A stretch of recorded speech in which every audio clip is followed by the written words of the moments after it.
Assalamualaikum warahmatullahi wabarakatuh. Halo teman-teman semua, pada video kali ini kita akan membahas tentang upaya mengatasi ancaman disintegrasi bangsa dan negara Indonesia. Sebelum kita lanjut ke video pembelajaran, kalian tahu nggak sih apa itu disintegrasi bangsa? Disintegrasi bangsa adalah terpecah belahnya suatu bangsa atau suatu negara.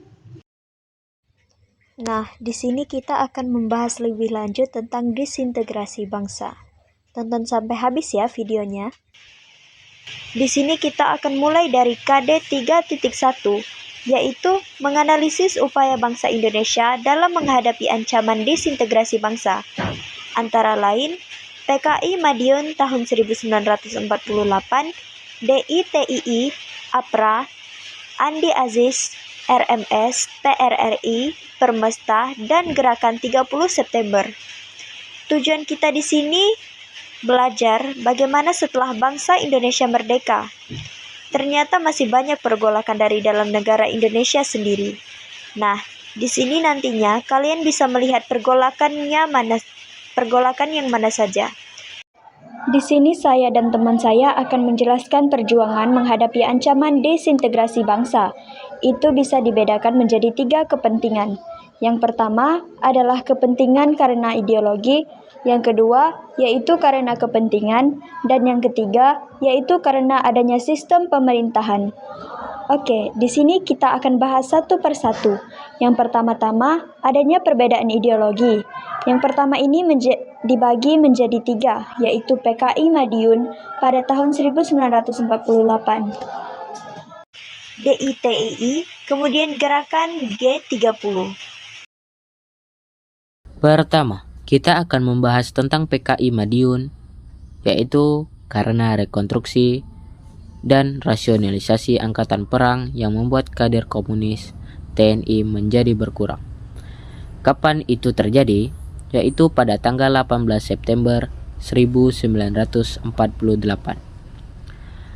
Tujuannya yaitu membentuk negara Republik Indonesia Soviet di Indonesia. Pemimpinnya adalah Amir Syafruddin dan Musso. Otomatis nanti penumpasannya yaitu akan diadakan gerakan operasi militer atau GOM. Yang kedua yaitu DITII. DITII ini sendiri nantinya akan terjadi di Jawa Barat, Jawa Tengah, Makassar, Aceh, dan Kalimantan Selatan. Pertama, kita akan memulai dari Jawa Barat yang dipimpin oleh Kartosoewirjo, yaitu terjadi pada tanggal 7 Agustus 1945, yaitu dilatar belakangi karena ketidakpuasan atas perjanjian Renville, dan itu nanti akan ditumpas oleh masukan yang bernama Baratayudan atau Pakar Betis. Yang kedua yaitu di Jawa Tengah yang dipimpin oleh Amir Fatan pada tanggal 23 Agustus tahun 1949, yaitu karena adanya persamaan ideologi Amir dan Kartosoewirjo. Dan ini nantinya akan ditumpas melalui OM atau Gerakan Benteng Negara. Dan yang ketiga yaitu di Makassar yang dipimpin oleh Kahar Muzakkar pada tanggal 7 Agustus 1953 yang dilatar belakangi oleh Kesatuan Gerilya Sulawesi Selatan yang ingin masuk APRIS. Yang ini nanti menumpasnya melalui operasi militer yang dilakukan oleh pemerintahan Indonesia itu sendiri. Yang kelima, yaitu di Aceh, yang dipimpin oleh Daud Baureh pada tanggal 20 bulan 9 tahun 1953, yang dilatar belakangi karena adanya penurunan status Aceh menjadi keresidenan. Penumpasannya yaitu melalui musyawarah kerukunan rakyat Aceh. Yang kelima, yaitu Kalimantan Selatan, yang dipimpin oleh Ibnu Hajar pada tahun 1950, yaitu adanya pembentukan kesatuan rakyat yang tertindas. Nanti akan penumpasannya adalah operasi bulan Juli tahun 1963. Berikutnya, yaitu gerakan 30 September yang dilatar belakangi bahasanya cita-cita untuk mendirikan negara Indonesia dengan landasan komunis, mendorong terjadinya peristiwa G30 SPKI. Kondisi politik sosial dan ekonomi Indonesia pada waktu itu memberi angin segar kepada PKI untuk meluaskan pengaruhnya, dan ini terjadi pada tanggal 18 September 1965, yaitu puncaknya pada tanggal 30 September 1965. Tujuannya adalah mendirikan negara Indonesia dengan berlandaskan komunis pemimpinnya, yaitu anggota-anggota PKI. Sampai sekarang masih menjadi misteri ya penumpasannya. Di sini yang pertama ada koordinasi semua angkatan darat, angkatan laut dan Polri.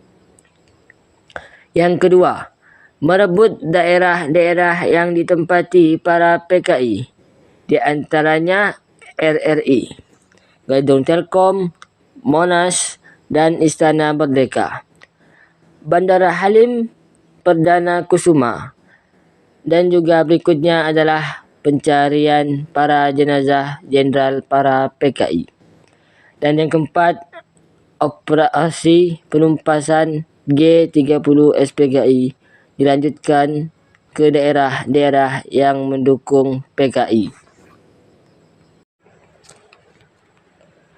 Untuk mempermudah kita untuk mengingat dan menghafalkan para pahlawan revolusi, kami membuat singkatan agar mudah diingat.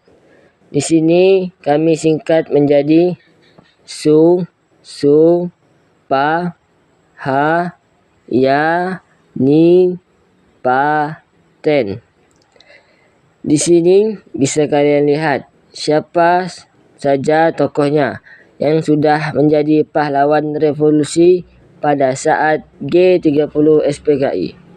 Yang pertama, Mayor Jenderal Sutoyo Siswono Harjo. Yang kedua, Letnan Jenderal R. Supramto. Yang ketiga, Letnan Jenderal S. Parman. Yang keempat, Letnan Jenderal M.T. Haryono. Yang kelima, Jenderal Ahmad Yani. Jenderal D.I. Penjahitan. Yang ketujuh, yaitu Kapten Pertendian. Berikutnya, yaitu karena adanya kepentingan. Di sini bahwasannya saya bagi menjadi 3, yaitu adanya APRA, pemberontakan APRA, Andi Aziz, dan RMS. Yang pertama kita akan membahas APRA. Di sini dibahas yaitu Angkatan Perang Ratu Adil, yaitu dilatar belakangi, yaitu memanfaatkan kepercayaan rakyat Indonesia kepada ramalan Jayabaya akan datangnya Ratu Adil atau pemimpin yang membawa kemakmuran, yaitu pada tanggal 23 Januari 1950. Di sini tujuan APRA itu sendiri yaitu ingin mempertahankan negara Pasundan atau negara federal APRA sebagai negara Pasundan. Pemimpinnya yaitu Raymond Westerling dan Sultan Hamid II. Operasi penumpasannya nanti yaitu adalah operasi militer yang dilaksanakan pada tahun 1950. Berikutnya, pemberontakan Andi Aziz. Itu dilatar belakangi karena menolak kedatangan Angkatan Perang Laut Republik Indonesia Serikat dari unsur TNI. Ini terjadi pada bulan April 1950 di Makassar. Tujuannya yaitu ingin mempertahankan negara Indonesia Timur atau NIT yang dipimpin oleh Andi Aziz. Jadi penumpasannya menggunakan operasi militer yang dipimpin oleh Kolonel A.E.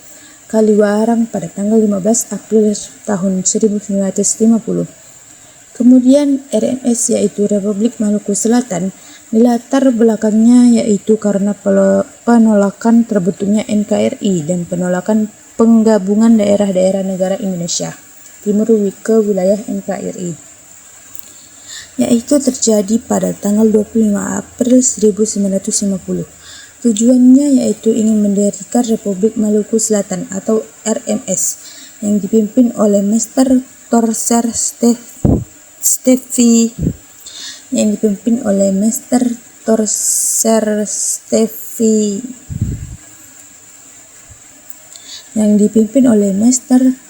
Steffi Sowil. Penumpasannya yaitu nanti melalui operasi militer yang dipimpin oleh Kolonel A.E. Kalimarang. Berikutnya, karena kepentingan sistem pemerintahan, yaitu ini terjadi pemberontakan. PRRI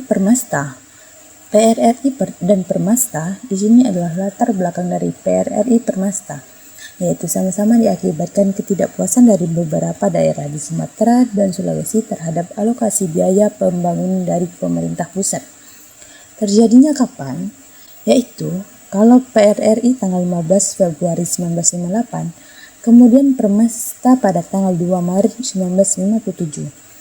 Tujuannya yaitu ingin mempertahankan negara Indonesia Timur atau NIT. Di sini dipimpin oleh PRRI yaitu Letkol Kolonel Ahmad Hussein dan Sarifuddin Prawira Negara sebagai Perdana Menteri di Sumatera Barat. Kemudian Permesta Letkol Pinje Samuel di Makassar, Sulawesi. Penumpasannya yaitu kalau PRRI diadakan operasi 17 Agustus yang dipimpin oleh Letkol Ahmad Yani, kemudian Permesta yang dipimpin oleh Letkol Rukinto H. Berikut ini ada gambar tokoh pemimpin Permesta, gambar tokoh pemimpin PRRI.